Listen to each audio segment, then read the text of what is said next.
ụmụnne m unu anụgo ife nwoke Ikwere ka m ghara eje na dabado ka m dị careful na the choice of my words. Nwoke Ikwere nke chibu Rivers State unu anụgo ife o kwuru na Abuja nye nwawo minista FCT ọ na-awụ n'elu na-amachagharị onye dewere ahụ n'isi kpakọrọ ya ọnụ unu fụ ka o si wee bitere nwanne anyị nwoke Mr. Peter Obi obie ya ọma hypocritical hugging o nyere ya the kissing of Judas. Anyị fụrụ nke ahụ mgbe a na-eme campaign. Unu fụkwazie mbọ Chibuike Amaechi gba the former governor of Rivers State maka abandon property ndị nna nna anyị. Ọkwa ofu nwoke a Jesu Nwike pụta kwuo na ọ bụrụ gị forgotten issue.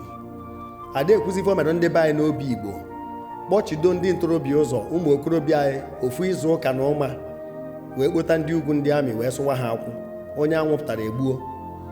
Ife niile na-abụkwa mmadụ ka a na-eme ya ọkwa mmadụ nwe ọgọdọ ewu na-ata. Ofu onye a na-anụso fụbara ọgụ onye o tiri na-achọ ka o play Godfather.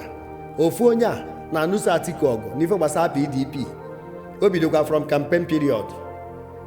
Ofu onye a na-anụso Chibuike Amaechi ọgụ wee ruo tata unu na-agwa m na ahụ dị ya nyanwa meghere ọnụ na-atọ ọkụ down on Igbos. O wee na-ekwu kedu ka a ga-esi welu hapụ this massive land for ndị Igbo ife ha ji ego ha wee ego enyere ya n'efu mana ọ jụrụzi onwe ya ka ndị Igbo si welu nwee ụdị ego a iji wee go ụdị ya na nọọ kedu ka esi hapụrụ ha ụdị ya na ụnụ afọ na ilu ụlọ ka nke ezi. Ọ maka ndị na-edebe ahụ na ụfọdụ ndị ekwero na ha bụ ụmụnne anyị ị na-achọ ka ị na-asakoro ha. Ọ na-abụ enye ha na a slave opportunity ịgba egwu na Village Square.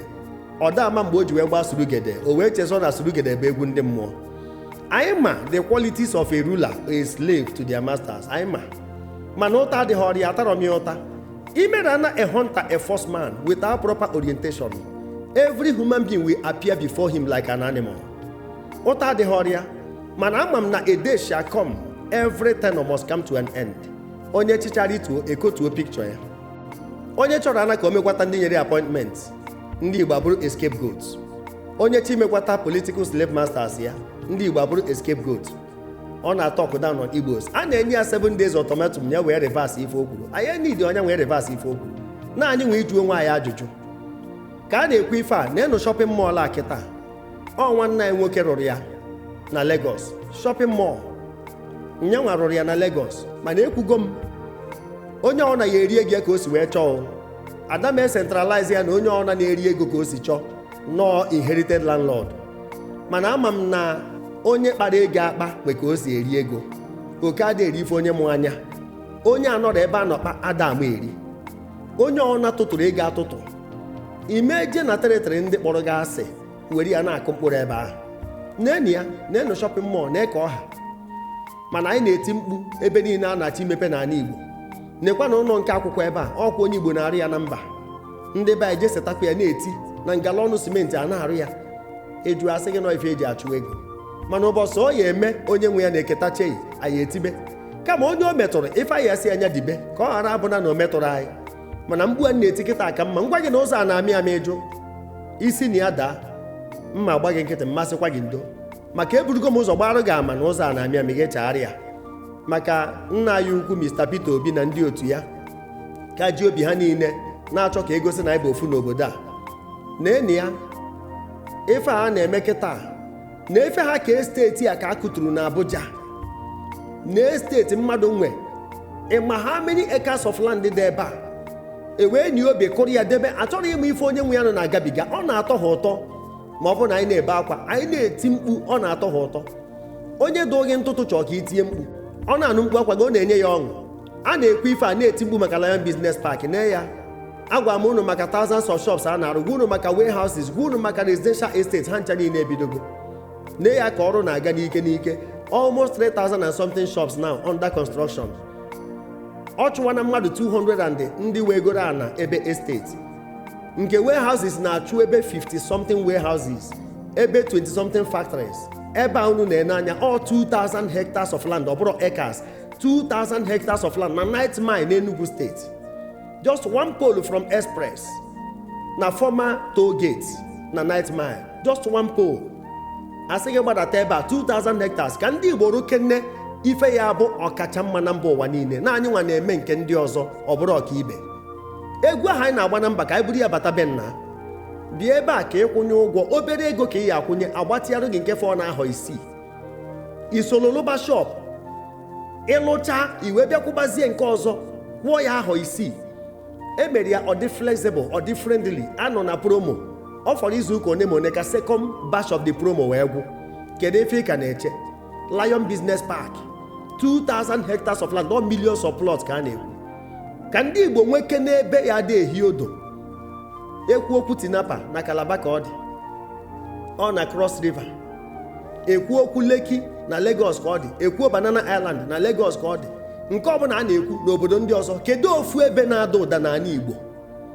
Asị na amusement park ebe a na-eje enegharị anya o nwere anyị bụrụ ọka mma n'ama.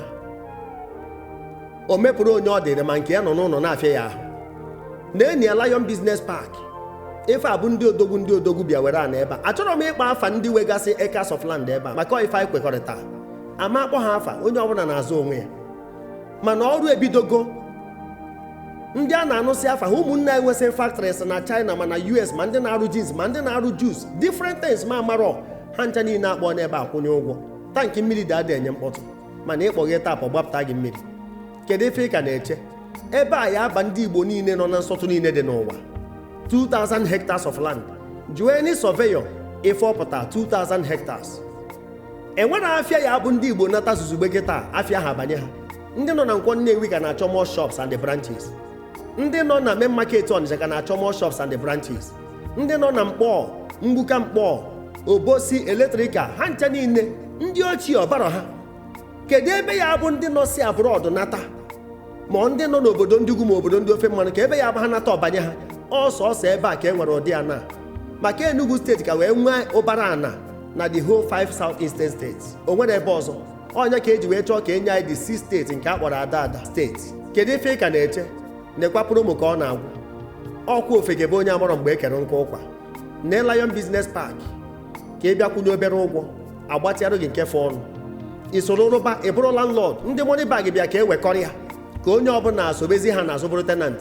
The board of directors sị mba jee na lands n'Enugu steeti ka ị jụọ ha maka CFO ebe a. Original copy dị ada achọ ya achọ. Iruo na lands jụọ ha maka CFO. E nwere barristers, e nwere lawyers, e nwere ndị welitere isi. Ife abụrụ projekti a eji wee gwusa ndị Igbo egwu. Bịa tata ka anyị tikọ aka ọnụ wee mega ebe a Lion Business Park. O nwere ebe dị ka ya. Ebe nwere 5-star hotels, ọ dị 5. Ebe a ya enwe world class hospital. Equipment ọ na-achọ na mba ụwa ya dị na ya. Ebe a ya enwe international school ya bụ ọka ibe ọ n'ime ebe a. Ịfụ traffic light dị ebe a, ịfụ the road network, ọ concrete roads ka anyị na-arụ here. Ada ekwuzi mmiri dị na night mile, ọnya ka eji wee situate all the breweries na night mile ma akwara fa Mbaka. Ebe enwe the best water, spring water na ya ebe a ada achọ mmiri achọ. Ọnya ka ndị nwee factories ji abụ ebe ọbụ. Presidential estate ya the same thing ada akọ akụkọ mmiri. Kedu ife ị ka na-eche? Anyị enwe ebe a na-akpọ Ego Square. Ebe anyị ada enwe night life ti wee fo. Ife ọbụla ị chọ na dị ebe ahụ. International market mechi ebe ahụ na-eghe oghe 24 hours. Anyị enwe football pitch, anyị enwe tennis court. Ife ọbụla ị chọrọ, ife abụ a city. Ife abụ a city ebe ya afụ monumental pieces of architectural excellence. Ọ n'ime ebe a ka ọ dị. Or a kind of a miniature, a microcosm of heaven. Ife anyị na-achọ ịrụ ebe a. Kedu ife ị ka na-eche? Bịa ebe a na-akụrụ unu okwu ebe o si. Ebe a ka onye dị ka obi ya na-adị. Agbazi n'ọsọ ndị si na aja na ala Igbo na-egbuchebeghị ụmụnna gị ọfọzie sọ gị. Hapụ ebe ahụ ị na-agada aka na ịkpụrụ ana blọk achụgharịwa gị. Ọ gwụcha na onwe onye iji nke ya nwanna anataba ka ọ ghara abụ na ịgbara ọsọ jee na mba ịkpacha akụ niile ya akpa na mba ịgbara aka natazie ma ọ bụ enwe ebunata gị n'ozu. Ndị mba richazie akụ gị anyị nwere ozu anyị abụdene na-eri ozu.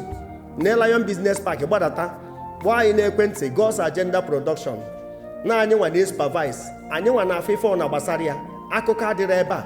Ndị niile n'ebe a ịbata na WhatsApp group efu ọdịka mmadụ ada eme ife ọgbọ na-eche agụ ebe a ada eme ife ndị mkpụrụ mmiri ebe a na Lion Business Park. O rukwa echi onwe ndị aka ya kutukwa ụlọ ha. Onwe ndị ka na-ebidokwa ịrụ arụ echi na mba. Ụkpana okpoko buru ọkwa ntị chiri ya. atụọrọ ọmara ọmarụ, atụọrọ ofeke ofenye isi n'ọhịa. Aha m brọda Paul Chigbo, zisa ihe onyonyo a ka ọ dị na. O nwere nnukwu kọmpi na n'ijide ebube n'aka na-ekwu n'ụwa niile fa bụ ọganiru ndị Igbo n'isi ife dị mma na-adịfa mma. God's Agenda Production ụwa kasị akasị na ndị amarozi aka ma ncha. God's Agenda Production n'unu zuru ka eme n'ịchọrọ ịrụ ụlọ dị mma n'elu ụwa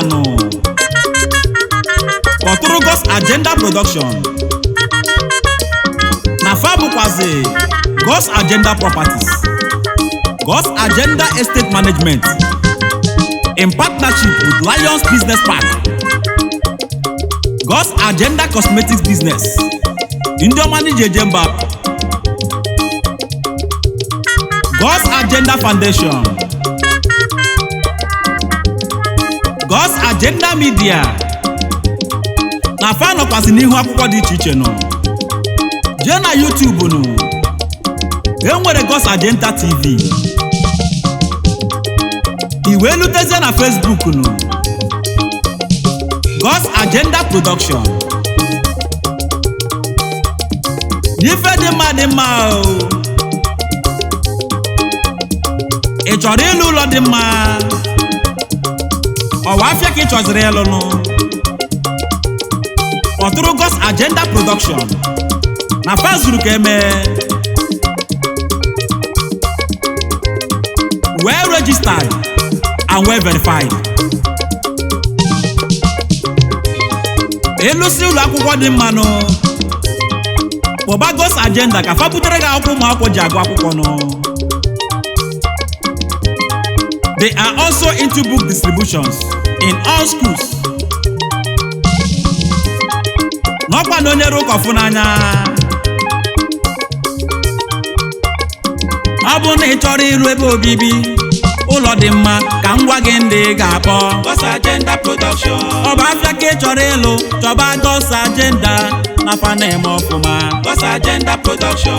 Afịa ọma na-ere onwe ya ndị God's Agenda unu zuru ka eme God's Agenda Production.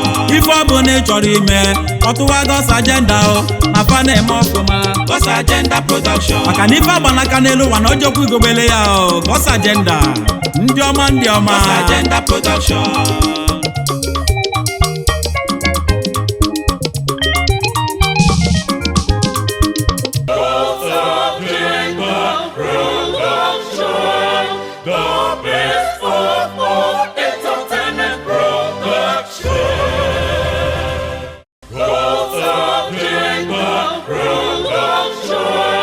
Go!